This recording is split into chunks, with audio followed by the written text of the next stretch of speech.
I am making an updated shark deck profile. I mainly wanted to do this just because I realized I hadn't made a shark deck profile for a while, so I thought I might as well try to update it. And as well as the release of Dream Shark from the Crystal Revenge. So starting off with the monsters, I'd still play 3 copies of Silent Sea Nettle. Sea Nettle can be summoned from your hand just by controlling a water monster. You can only be summoned once per turn this way, but when summoned this way, you are locked into water for the entirety of the turn. The only thing that locks you out of is 2 monsters from the extra deck. Unless you decide to replace those with water Xyz monsters, and it locks you out to nothing. But it also has the grave effect of you can remove it from play, target 3 water monsters in your graveyard, and shuffle them back into the deck.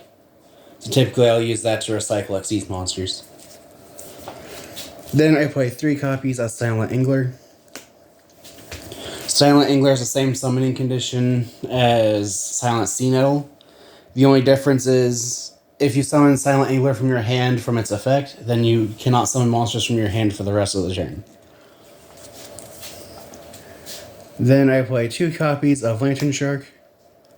Lantern Shark has the effect of when it's summoned, you can special summon a level... I think it's level 4? I can never remember this thing. It's just all something targets level 4. So you can start summon level 3, 4, or 5 water monster from your hand in defense position. And then if you use it for the Xyz summon a water monster, it can be treated as level 3 or 5.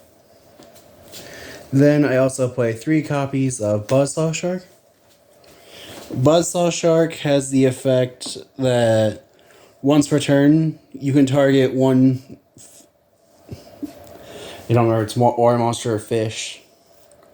Once you can target a water monster you control, special summon from your deck, in defense position, 1 fish monster that has the same level as that target. And I believe it's something with its effects negated.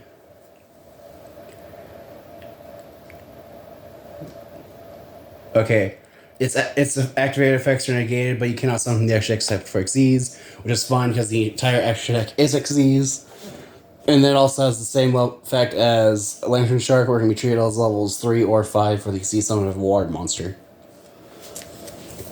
Then I play 2 copies of Dream Shark. Dream Shark can summon itself from your hand just by controlling a water monster once per turn. And then if you would take, while it's in the graveyard, if you would take effect damage, you can summon this card from your graveyard, and if you do, that effect damage you would take becomes 0. However, if Dream Shark is summoned this way, then it is banished when it leaves the field, and as well as it also loses 1,000 defense points. But it's like it's another level 5 shark that you can summon just by controlling the water. Then I play 2 copies of Crystal Shark. Crystal Shark can summon itself by targeting 1 water monster on the field, having its attack. However, it is banished when it leaves the field. And it can be treated as levels 3 or 4 for the Xyz summon of a number monster. And you can only use each effect of Crystal Shark once per turn. Then I play 3 copies of Abyss Shark. Abyss Shark has the effect that if you control a water monster, you can summon it from your hand, and if you do, add a level 3, 4, or 5 fish from your deck to your hand, which is all one effect, so unfortunately if this gets ashed, then it just stays in your hand. And then it also has the effect of if summoning a number monster and be treated as levels 3 or 4.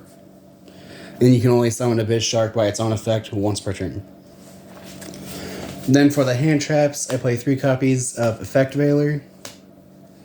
This lets you target an opponent's effect monster during their main phase, negate its effects, and it's not once per turn at all.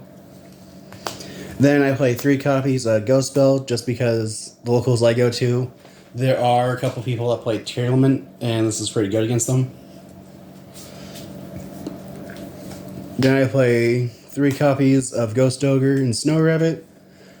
I play this because there's one person that likes to play, who I fight a lot, which is weird, that likes to play Sprite or Runic Sprite.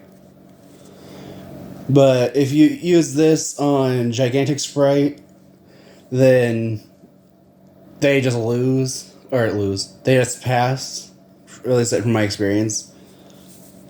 Or you can use it on the field spell so they can't recur their runic spells. Then I play 3 copies of Ash Blossom, just because it's a generically good hand trap. And moving on to the spells, I play 1 copy of Monster Reborn just as an extender, 3 copies of White Mirror. White Mirror lets you target a level 4 or lower fish monster in your graveyard, summon it, and then you can add a monster from your deck to your hand that has the same name as that monster. Even though that effect is optional, this card can still be ashed, which will stop it from reviving a monster. And you can only activate 1 White Mirror per turn, so the whole. And after this, I'll show a 2-card combo to get that gets you to Double Toad and Draco Future. And moving on to the traps, I play 3 copies of Goes in Match since I do play Stealth Kraken in the extra deck. This just makes each player can only control 1 attribute of monster. But with Stealth Kraken, then as soon as your opponent plays a monster that isn't water, you activate this, and I can't summon anything else unless it is water. And then to finish off the traps, I do play 3 copies of Infinite Permanence. One thing I will say though, that if you don't want to play Ghost Ogre, just because I see that as being the worst of the hand traps in the deck, you can replace those with something like Solemn Judgment or Numbers Protection, which is just a Solemn Judgment if you control a number monster. But that is it for the main deck. Moving on to the extra deck. I play 2 copies of Toad. This is just a generic negate that when it leaves the field, you can then take a water monster from your graveyard and add it to your hand. Which is also funny because if you leave it in grave, then it has a cute little interaction with Stealth Kraken and Stealth Kraken spawns, which I think is hilarious. Now I do play 1 copy of Dweller just with a 500 attack boost if at least one of its materials is originally a water monster, as well as being able to just turn off the graveyard, which is really good against Tear Element. The only thing that isn't in my extra deck that I would love to put in it is Ptolemaeus and Tellarknight Constellar Diamond, I think his name is, which has 2 other monsters that could be used just to mess with Tear Element, just because everyone in my locals hates playing Tear Element, and the one of the 2 that play it knows everyone hates it, so sometimes he plays it just because he knows everyone hates Tear Element. Then I play 2 copies of Stealth Kraken and 2 copies of Stealth Kraken Spawn. Spawn does basically the same thing as Stealth Kraken, just a little less. Number 4, Stealth Kraken, while on the field, changes all monsters on the field to water. And then once per turn, or once per main phase, quick effect, you can destroy 1 water monster your opponent controls, and then deal damage equal to half its attack points as damage. And then if the Xyz summon monster is destroyed by battle or card effect, then you can summon Stealth Kraken spawns from your extra deck for each material it had when it was destroyed. And then you can attach a water monster from your graveyard to each one. Which, if you have a Toad engrave, then when you summon Stealth Kraken spawn off of Stealth Kraken's effect, then you can attach Toad to spawn, and then when spawn dies, Toad will re-trigger, because it was just sent back to the graveyard. And then Stealth Kraken spawn has the effect of... It does the exact same thing, except it doesn't change everything to water, and it does not burn. And its effect will only trigger if it's summoned off the effect of Stealth Kraken, to summon a Stealth Kraken from the graveyard. Then I play 2 copies of Abyss Shark. Or Abyss Shark. Bahamut Shark. I could not read there for a minute. Bahamut Shark just uses a material, summons a Toad, and then it can't attack for the rest of the turn. Then I play 1 copy of Nash Knight. Nash Knight has the effect of... I honestly don't remember because I haven't read it for a while. But has the effect of it cannot be destroyed while a number monster is on the field. And during the main phase, quick effect, you can detach 2 materials from this card. Attach one number exceeds monster from your extra deck to this card as material that has a number between 101 and 107. And then you can attach one other face-up monster on the field to this card as material. You can only use each effect of Nash Knight once per turn. So this just lets you take something like Silent Honor Arc from your extra deck, attach it to as material, and then you can just take an opponent's monster that's face-up as material. I like that effect because it's non-targeting. And I do play one copy Chaos Xyz Nash Knight, which has the effect of you can just Xyz summon it by using a Nash Knight you control. And then you can detach one material from this card, especially a number between, or a chaos number between 101 and 107 from your extra deck by using this card's material. And then this is treated as an Xyz summon where you transfer the material to the summon monster, and you only use each effect of Nash Knight once per turn. One of the things I would test with this deck is adding 2 more Nash Knight and a Masquerade and Umbral Horror Masquerade, just because Umbral Horror Masquerade's negation effect is stupid. Just because Umbral Horror Masquerade, when negating something, as long as Masquerade's a material, it can detach material, negate an opponent's monster effect, destroy the monster, take a card out of their hand, and halves their life points. It is a really dumb card. Then since I do play Nash Knight and Chaos Nash Knight, I do also play Silent Honor Arc and Silent Honor Dark. Silent Honor Dark is the one that you'll really be summoning because you'll summon... The way this would work is you summon Nash Knight, attach Silent Honor Arc to it as material, and then you'll summon Chaos Nash Knight, and then detach material from it to summon Silent Honor Dark. That's the way this would work. But Silent Honor Dark has the once per turn effect that it can target one special summon monster your opponent controls and attach it to itself as material. And then if it is destroyed while it had material, and Silent Honor Arc is in your graveyard, which includes its initial destruction, then Silent Honor Dark will summon itself back from the graveyard and restore your life points equal to its attack points. However, if that effect of Silent Honor Dark is used, it cannot use its effect again that turn. And the effect I'm talking about is the attaching opponent's monster as material. Then I play one copy of Utopic Future, so I can play the one copy Utopic Draco Future that cannot be destroyed by battle or card effects. And then if your opponent activates a monster effect, you can detach material, negate that effect, and if you do, steal that monster. Anyway, in the 2-card combo that gets you to Draco Future and Double Toad, you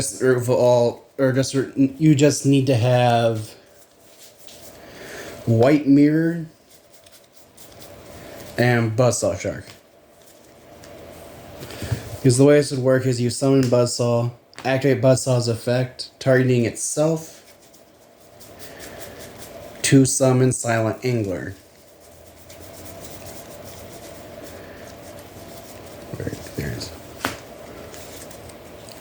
Where you then overlay Buzzsaw and Silent Angler, summon Bahamut.